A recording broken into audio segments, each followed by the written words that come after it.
இப்ப வந்து இபிஎஸ் என்ன பண்றாருன்னா தொடர்ந்து உதயநிதி மேல ஏதாவது ஒரு குற்றச்சாட்டு வைக்கிறாரு. மேடைக்கு மேடை ஏறி ஏதாவது ஒரு குற்றச்சாட்டை வச்சுட்டு தான் இருக்காரு. ரீசெண்டா கூட என்ன பண்ணியிருந்தாருன்னா யாரோட போஸ்ட வந்து ரீபோஸ்ட் பண்ணியிருக்காரு அவர் அப்படின்ற மாதிரி ஒரு குற்றச்சாட்டு வச்சாரு. அதுக்கு உங்களோட கருத்து என்ன?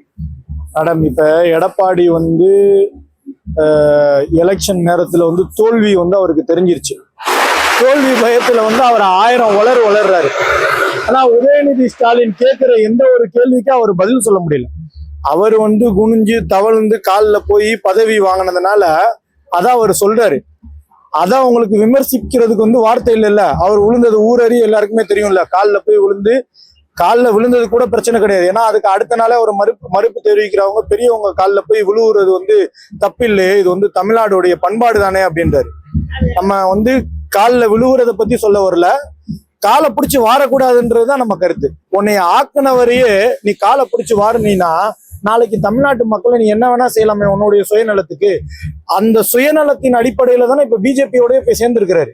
அவருடைய மயன் மிதுனை காப்பாத்துறதுக்காண்டியும் அவர் மயனுடைய மாமனார் அவர் சம்பந்தியை காப்பாத்துறதுக்காண்டி தானே இப்ப பிஜேபி கிட்ட போய் அடகு வச்சுட்டாரு அதிமுகவை.